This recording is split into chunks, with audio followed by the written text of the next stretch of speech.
ഇപ്പം പ്രശ്നം എന്താന്ന് വെച്ചാലേ ഈ മരിച്ചവരുടെ വീട്ടുകാരെ ഇത് അറിയിക്കണം. അങ്ങനെ വിളിച്ച് പറഞ്ഞാ പോരെ? ആ മതി, അത് മതി. എടാ ഷിഫ്റ്റിലുള്ള ആർക്കും പക്ഷെ അത് പറ്റില്ലെന്നാ പറയുന്നത്.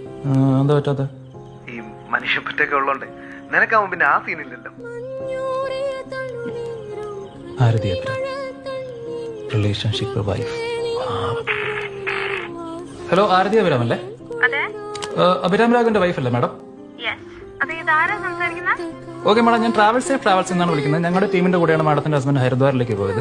അവർ പോയ ബസ് ഗംഗയിലേക്ക് പറഞ്ഞു. മരിച്ചവരുടെ കൂട്ടത്തിൽ മാഡത്തിന്റെ ഹസ്ബൻഡിന്റെ പേരുണ്ട്. അവിടുത്തെ അറേഞ്ച്മെന്റ്സ് വഴി ഞങ്ങൾ ചെയ്യുന്നതായിരിക്കും. നാളെ ഈവനിംഗ് ഫ്ലൈറ്റിൽ ബോഡി കൊച്ചിയിലെത്തും. അവിടെ ഒന്ന് മാഡത്തിന്റെ ബോഡി കളക്ട് ചെയ്യാവുന്നതാണ്. മറ്റെന്തെങ്കിലും അറിയാനുണ്ടോ മാഡം? ഹലോ മാഡം, മറ്റെന്തെങ്കിലും അറിയാനുണ്ടോ?